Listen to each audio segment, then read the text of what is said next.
Dude, you got 2 more? That's fine. I already had 3. Wait, did you have 2? Yeah, and I had things before you came too. Cherry pop. I got 2 more. This one was the same one. Cherry pop, boo wow, cherry pop. Ba-dum. Cherry, Ba-dum, bum. baby, cherry.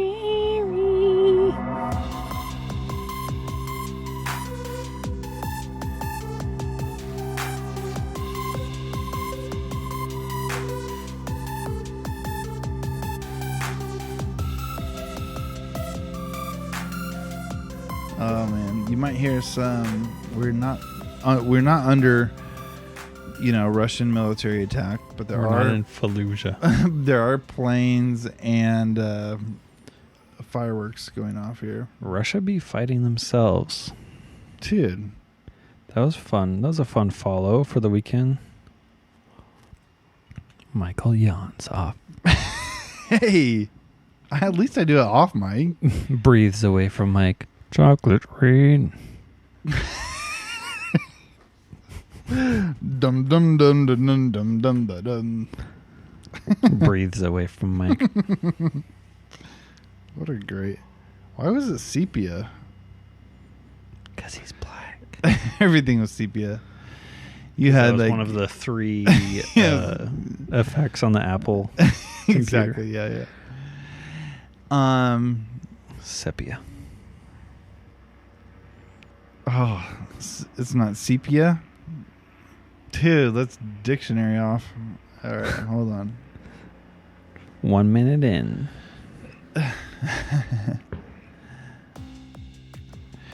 Okay, sepia. Well, you know what sepia means. A brown pigment obtained from the ink-like secretion of various cuttlefish and used with brush or pen in drawing. What? From a cuttlefish? I know. It's almost as crazy as Lava boy. beaver anal glands making many flavorings, natural flavorings, And such as raspberry. definition number 5: any of several cuttlefish of the genus sepia. Wow. I never knew. Cuttlefish. They're the ones that are good at camouflage, right? Latin sepia, cuttlefish, its secretion. From Greek, sepia akin to sepsis. Yeesh. Sepsis? And your poop seeps into your body. That's brown. Mm-hmm. Okay. Greek, sepsis, decay, compared to sepian, to make rotten. Oh, yeah. Remember when... did you ever learn about how, like, back in the day, like, Greek scientists, or whatever you want to call them... Murderers. That's no. what I call them. No, scholars thought there was, like...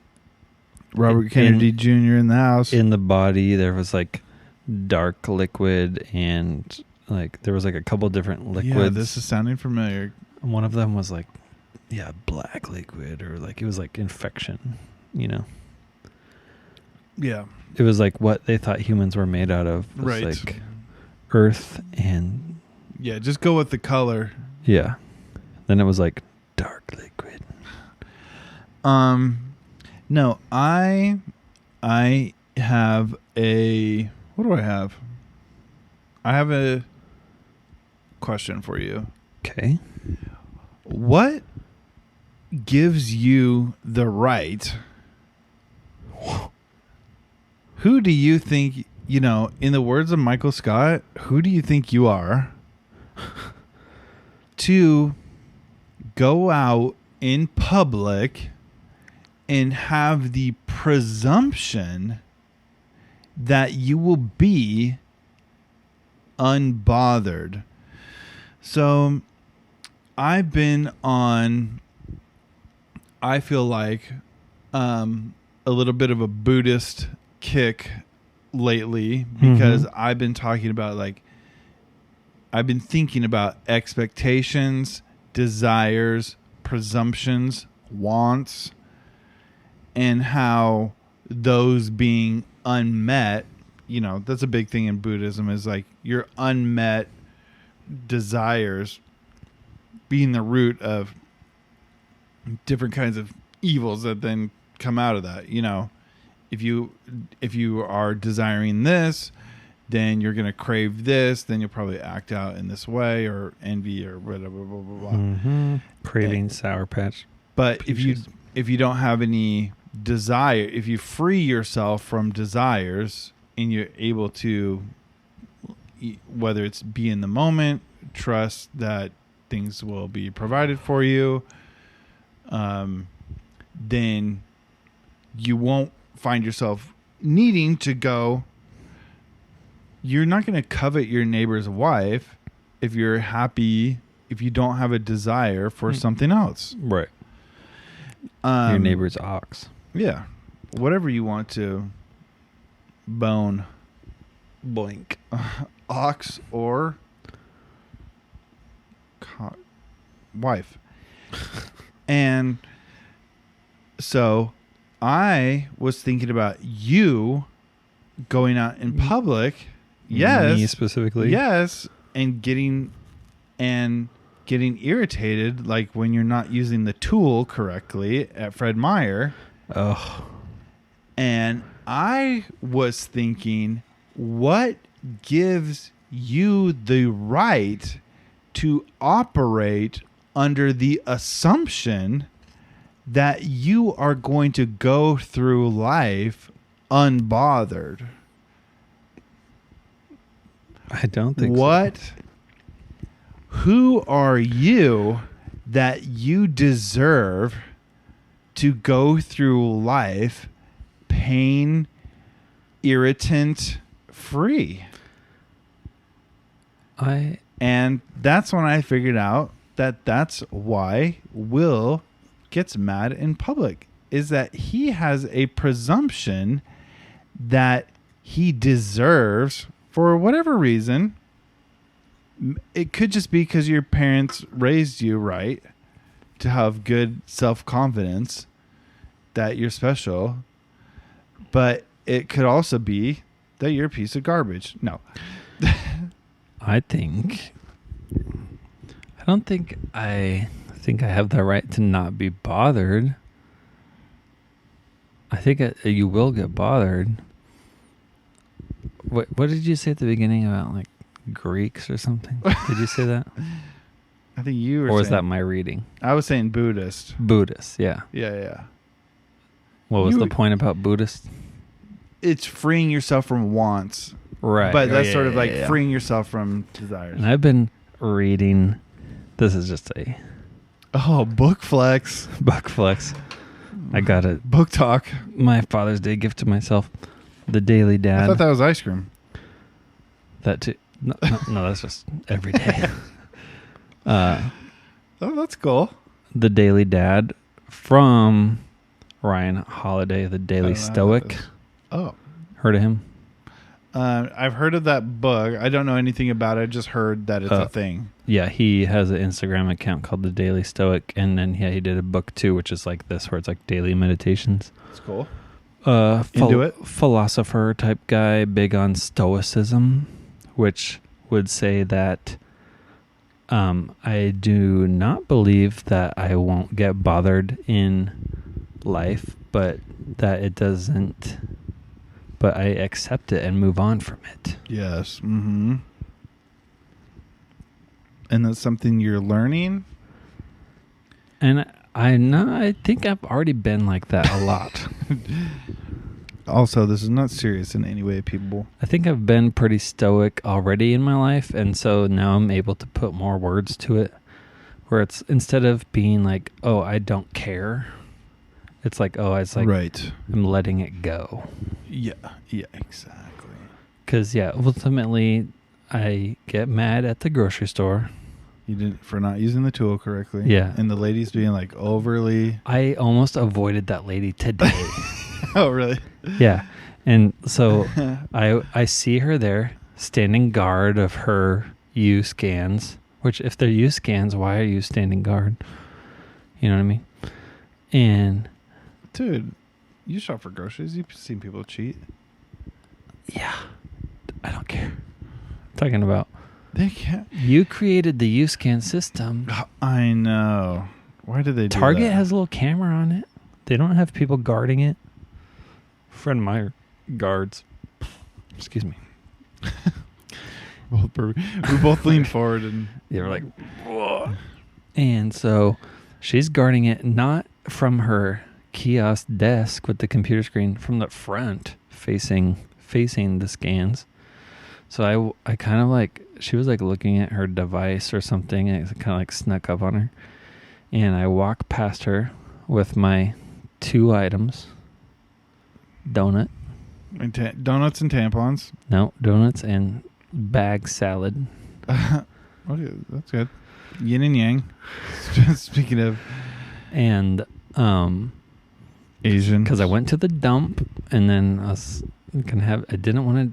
It's hot out. I was going to barbecue some kebabs, donuts, chicken and veggies, and I was like, let's throw a little salad in, but I don't want to have to worry about that making the salad, so I'll just do the bag. That's what you're putting in the old Glad lock when I got here? Yeah, Glad Tupperware. Yeah, what's it called? Yeah, that was kebab featuring chicken. Feet. Pitbull. Kebab feet. Little Uzi Vert. And I'm yelling timber. Mr. Worldwide. Chicken, zucchini, red pepper, yellow pepper. The orange pepper had mold in it, even though it was crisp on the outside. Oh. And then onion. Sounds good. So you're getting your 2 things. Yeah, why? And then why are you making a big deal about retail loss if you are going to put in U-Scans? Yeah. I know. They even have carts where it's, if you don't take the cart through a pay area, the wheels lock as it leaves the door. Right. Not the parking lot. Yep. I thought it was like just so people didn't take them out of the parking lot like they have in Portland. No, they don't leave the door if you don't go through the pay kiosk. I thought those were big at like Home Depot and stuff. Now they're starting to be more places. Oh, I haven't like regular grocery They don't stores. have them at my Home Depot. Or maybe I always just get the lumber cart, so I wouldn't know. I use the pro desk. I don't go to the regular desk. Anyway, she's standing guard. I kind of sneak up on her because she's looking at a device or something, and I pass her with my 2 items, and she goes something very aggressively. Hey, how's it going? Welcome. The speed was off. The volume was off. The energy was off. Doing her job well. Being a welcoming presence. It was not welcoming. It was aggressive. Aggressively welcoming. Yeah.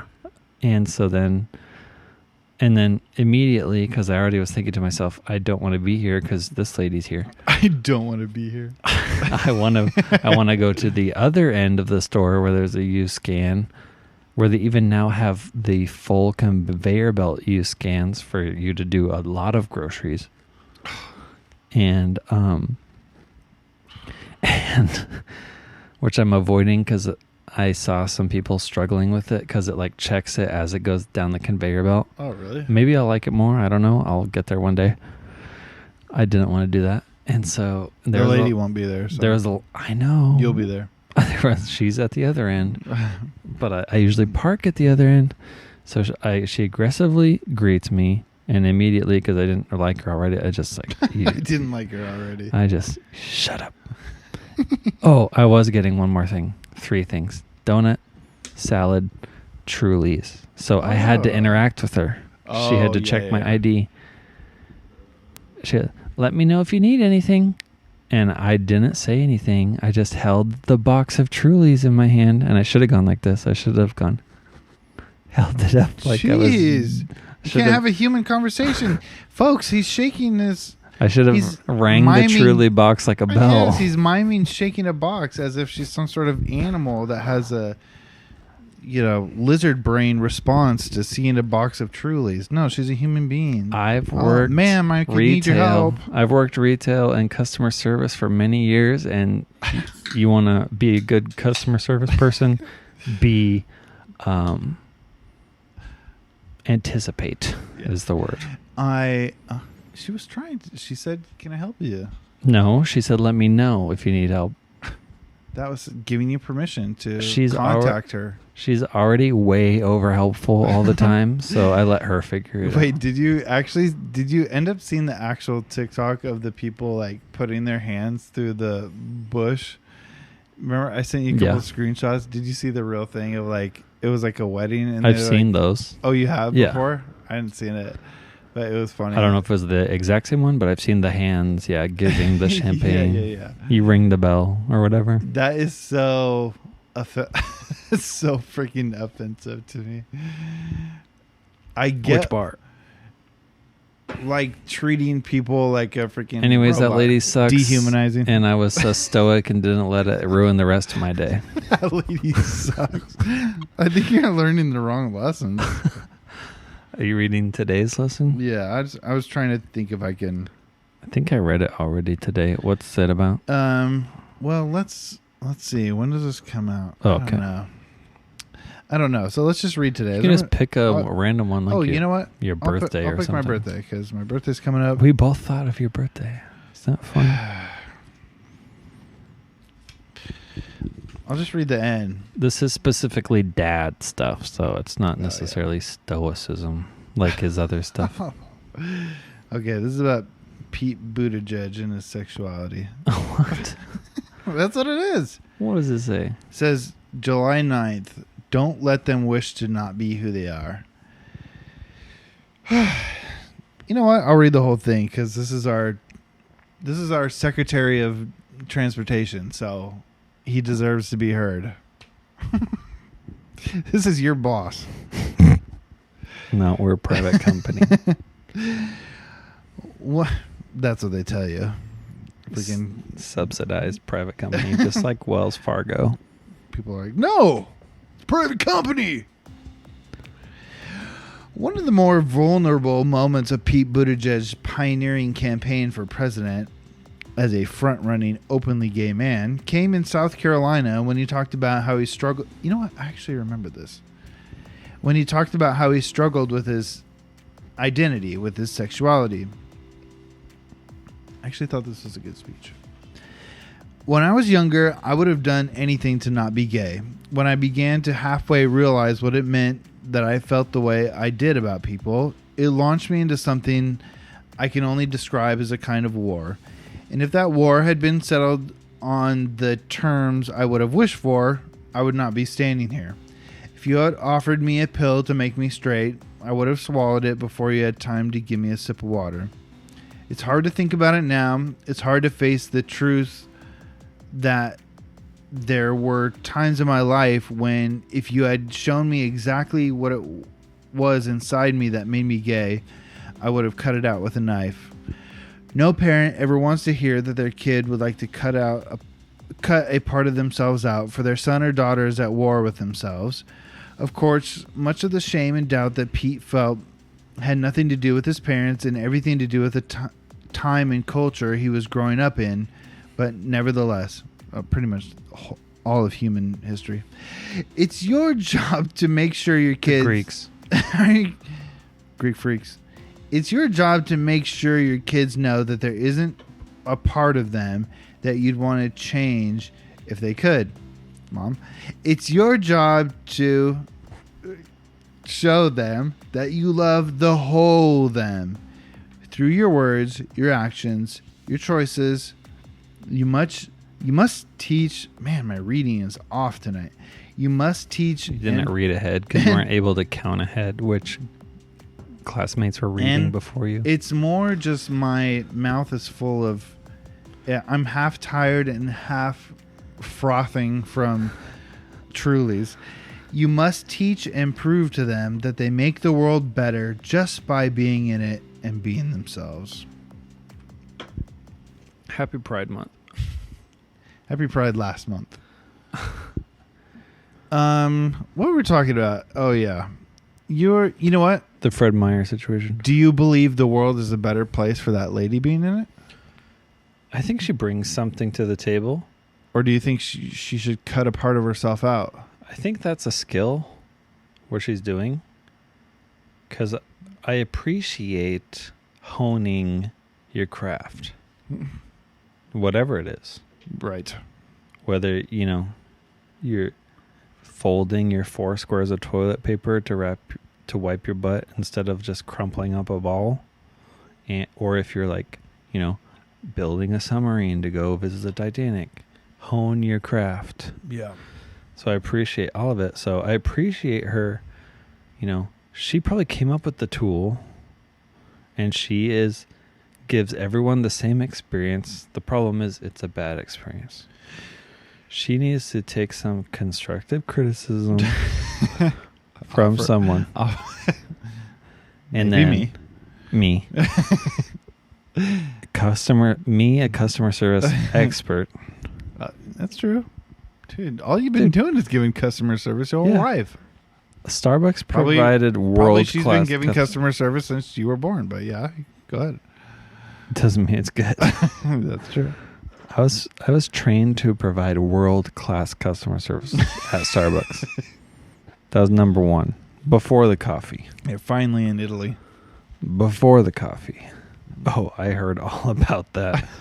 Like the day they bought the building. They were so excited. Yeah. Anyway.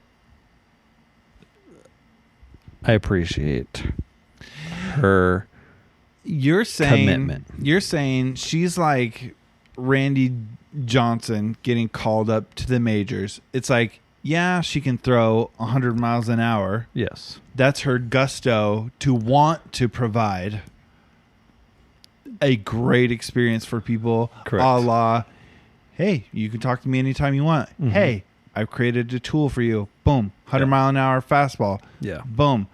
92 mile an hour slider. But sometimes that ball is hitting you in your jaw. Sometimes it's hitting your jaw. Sometimes it's throwing behind you. Sometimes it's up at the backstop. 80% of the time it's hitting you in the jaw. Okay.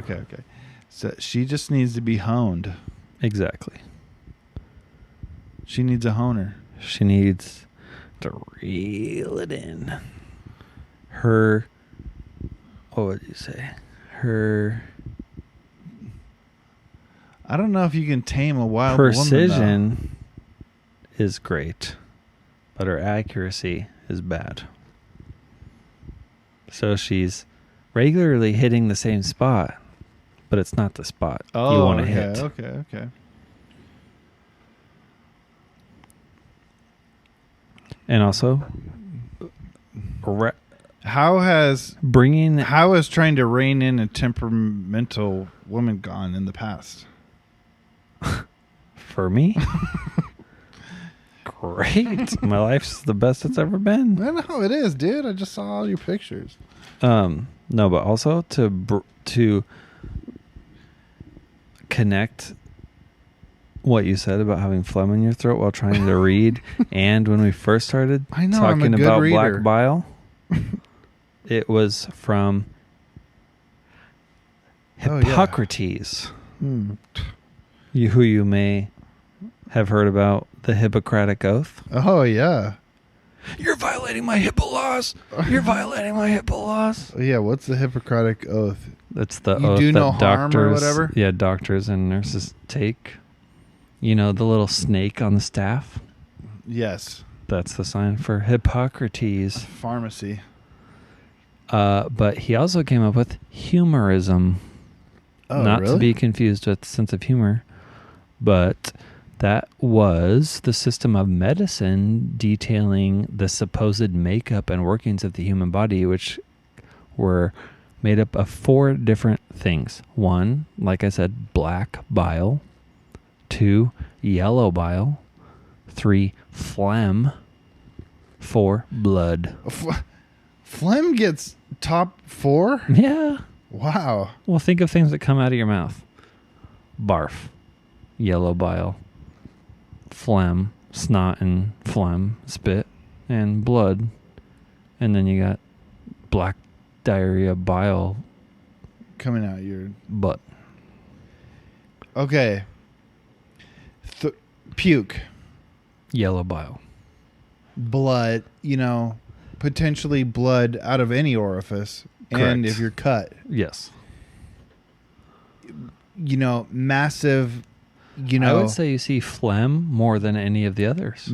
I would also say it too, but I would say Iron Age diarrhea. Mm-hmm. I don't know if it's the same as today's diarrhea. Black bile. But I imagine, yeah. So those are three. It's like, which ones did he come up with first? Because if he had those as top three, and he's like, he must have just felt his hands were. He created I'm going to go out on a limb and say he created a bad system. If he starts with bloodletting, puking, massive diarrhea, and he's like, you know what? I don't really have a choice. I'm going to have to throw a phlegm in there with those three. Mm-hmm. It's like, man, you got to go back to the drawing board. Well, his protege Galen believed that the characteristics of the soul followed the mixtures of the body, but he did not believe that this applied to phlegm, that phlegm did not influence the character of the body. And this was fell out of favor in the 17th century and was definitely disproved in the 1850s with germ theory. Yeah, germ. Okay. There's something I think about all the time. Mm-hmm. I need to go find it. It's probably like just a stupid History Channel thing. But there was something about I think it was about the Essenes. You ever heard of them? Essenes? I think it's just ESSENES. I don't think so. They were basically this strict sect of Christians, Jewish Christians, and they were some of the earliest preservationists of Christian literature, Jewish literature. Clits? Christian lit? I forgot you sent me that today. Christian lit? Clit is short for Christian literature. So they were preserving. They were actually known for being very, very strict and very, very strict in preserving clit. And they had. You ever see pictures where they're like a cat walked on the I didn't know what you were gonna piece say. of paper where they were like copying it and they like write a little note. They're like, Foo stepped here. Francis was here. Yeah. Dude, many, many, many, many dongs in the medieval literature as well. Oh, yeah. Dude, always dongs in the margins. Dongs in the margins.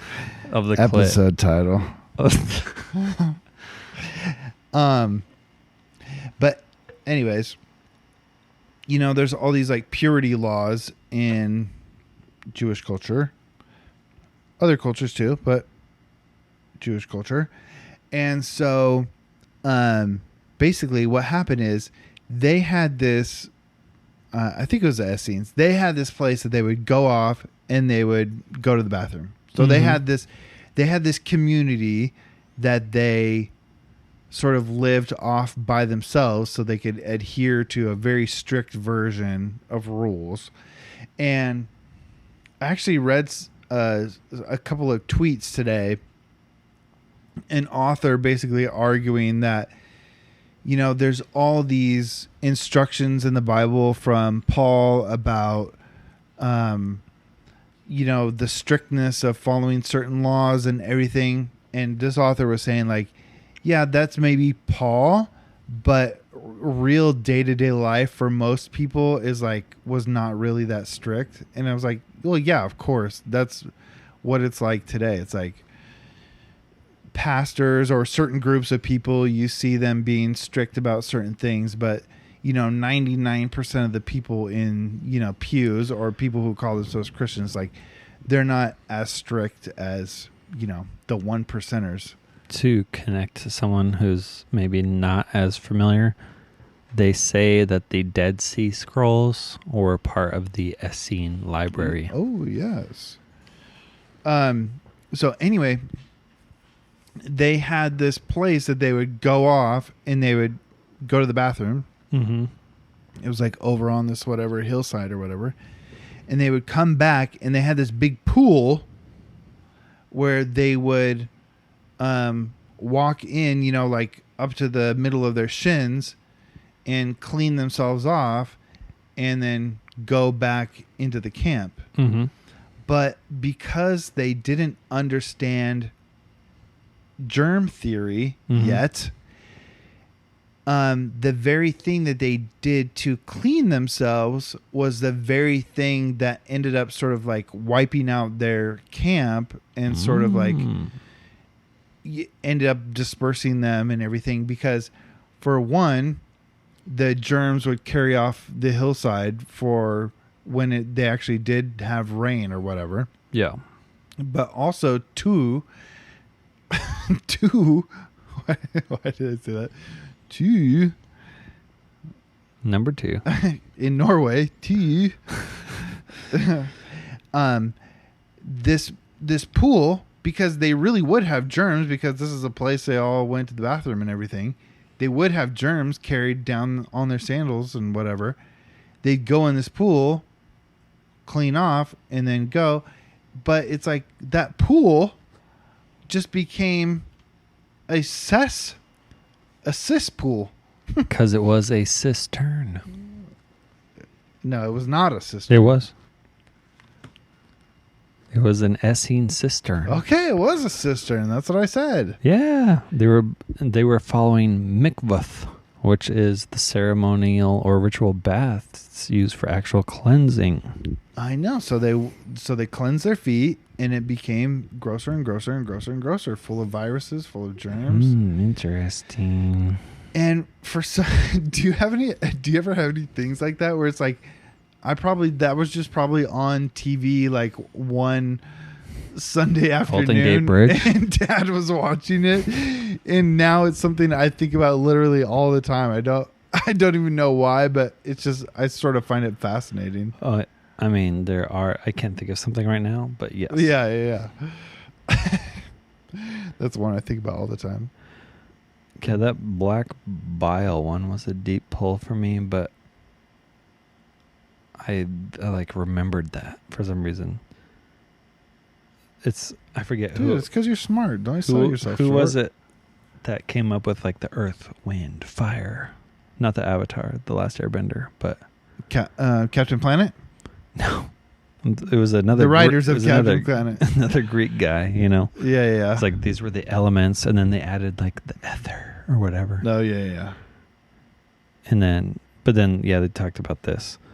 The humors. Yeah, I'm going to have to read about this now. I sent you the link. I saw that. Yeah, it's interesting. And it goes into each one. And you pulled up the Essenes? Was I close to correct? There was the Sadducees and the Pharisees, and there was the smaller group, the Essenes. And they were very strict. They were celibate. They were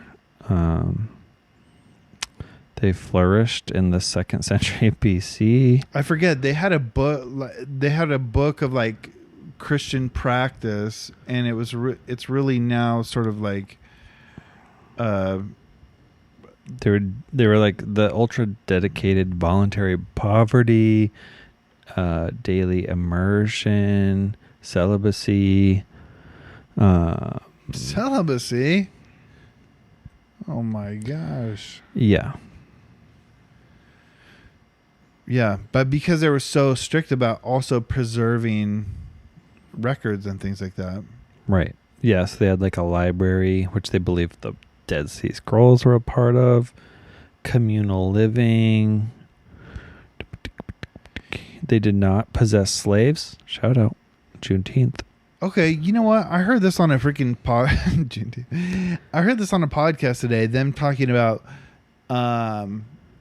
somebody was talking about the Bible. Okay, I'm not making this podcast about the Bible, but one thing I think is kind of dumb that people talk about like, oh, well, you don't know what kind of influence these documents had. Like, so-and-so could change the translation of this because this king wanted this power, and then the Roman government wanted this. But it's like, King James. It's like, but now we have so many pieces of information and enough pieces of information to understand how texts were copied over time. We know like different schools of thought, and like literally like different cities as like knowledge progressed over time of how they, you know, copied these scrolls, and you're able to like work backwards, and they know they don't have the originals of a lot of these, you know, first like books of the Bible, but they do have like documents dating back to like the 100 or 200 AD, Mm-hmm. and all leading up to now. And the Dead Sea Scrolls were a big part of that, because I think they were found in the 60s, I think.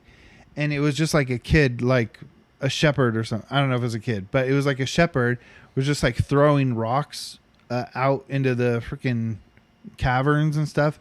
And all of a sudden here's like clink, clink, clink, clink. And it's like, oh, I hit a pot or whatever. Mm-hmm. They go up to the pot, and it's these Dead Sea Scrolls. And, you know, like at the beginning, they were so, maybe it's not all of the Dead Sea Scrolls, because I think they were found in different bunches. But some of the pieces of these Dead Sea Scrolls, you know, they're just worn over time. So people, I saw them at the Seattle Science Center. People thought they were like leather, and they just sold them for like goods and stuff like that, and they had to go back and try to find them and rebuy them. But some of these Dead Sea Scrolls were older than scrolls that they had, and they were actually able to like prove that over time these scrolls had been copied with a, you know, a good deal of accuracy. Mm-hmm. And some of the mistakes that were made were just maybe like, they weren't like major mistakes. It'd be like, you know, changing a you know, I misread an A for an E, or, you know, whatever, but the word is the same. Yeah. It was, but They so when kinda people seem- throw out like, oh, I just changed a whole scroll, but if you have 1,000 other scrolls and then one, yeah, if you're some, you know, dummy living in freaking London in 1507, yeah, you might not know that, but we're not. We're living in freaking 3,000 and late, okay? Mm-hmm. And we know now we're able to put all the pieces together. Exactly. Reading this little paragraph, they make it seem like they're kind of like the Shaolin monks of the Jewish world. Oh, the Essenes? Yeah, because it says they lived in groups. They ritually immersed in water following the mikveh. Like you were talking about. They ate together, prayed together, devoted themselves. How's it spelled? What? Mikveh? Yeah. Mikveh. Oh, there's some other book that I'm missing the name of or something. But anyways, go ahead. They ate together, prayed together, devoted themselves to charity and benevolence, forbade the expression of anger, studied the books of the elders, preserved secrets, were very mindful of the names of the angels kept in their sacred writings. Yeah, they're big into angels. They followed the Sabbath so much that some even refused to defecate on the Sabbath. Hold it in. Like we're talking about earlier. Celibate, voluntary poverty. Yeah. Volpov. Yep. Wow. Oh my gosh. You know what? There's things out there to learn. And that's why when you go out in the world, and you should try to talk to people, even if they're the Mandaeans, Mandaeans. I don't know what that is. It says they're also related to them arriving from Jerusalem, meaning the guardians or possessors of secret rights and knowledge. Ooh, the Mandy Moors. Mm-hmm. When you're out in the world, you should talk to people, because I remember a random factoid from an Essenes documentary on the History Channel from 1999. And you might meet somebody out in public who has a piece of information like the 4 liquids that come out of the bodies. The humors. And you guys can share your knowledge with each other. And somebody out there is Pete Buttigieg. And he has an interesting story about wanting to cut a piece of himself out if he could. And that is going to bring you to tears when you hear it. And I don't know how tears didn't make the top 4 or 5 liquids that come out of the body. I'd say phlegm. If he included phlegm with diarrhea, blood, and bile, he could have thrown tears in there. People did add more later. Maybe he was like autistic or something and didn't cry.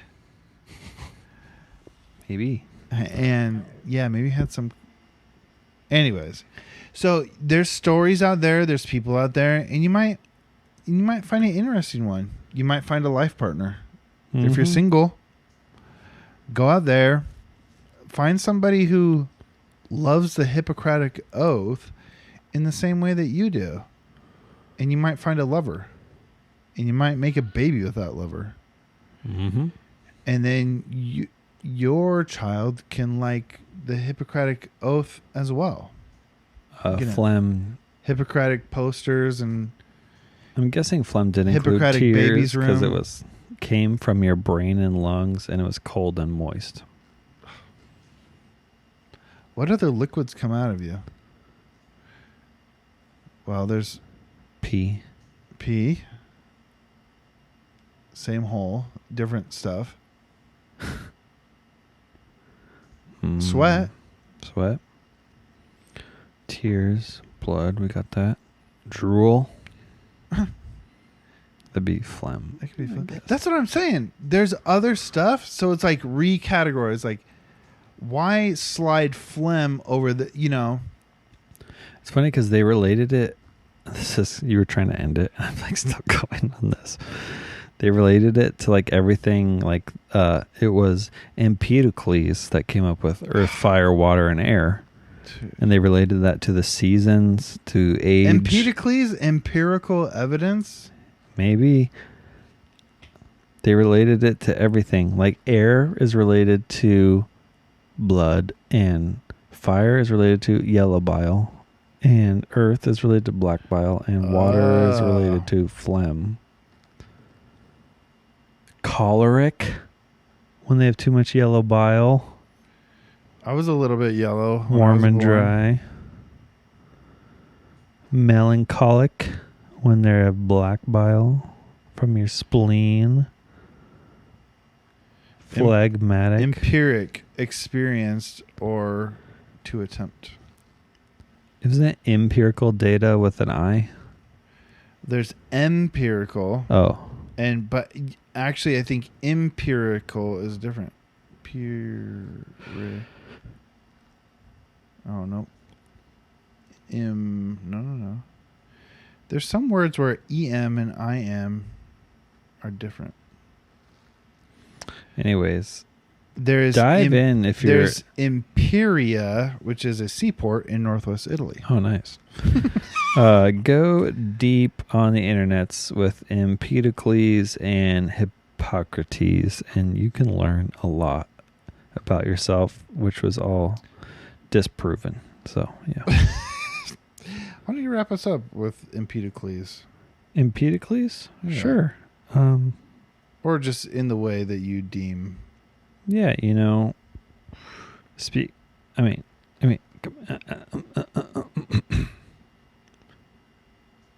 He was actually from Sicily.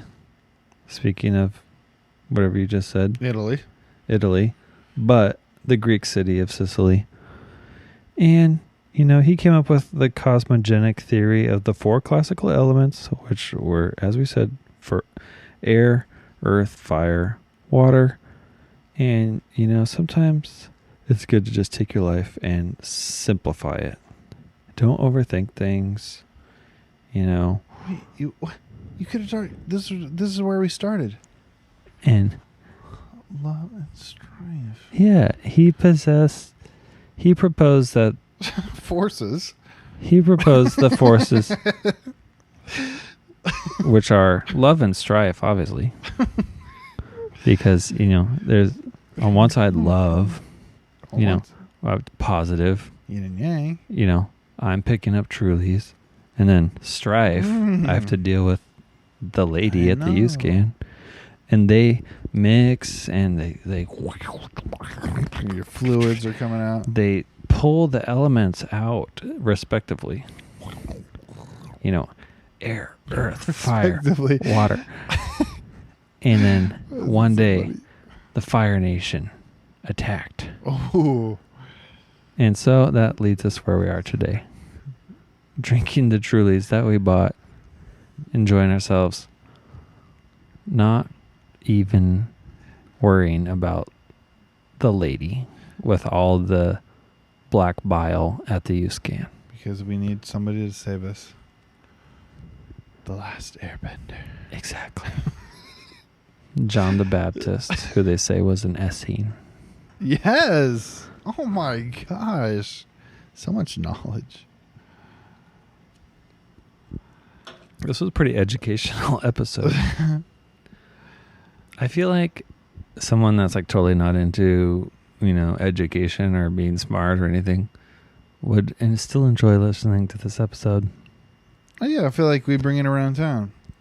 We dial it back when you need it, and we push it forward when you need it. Love and strife.com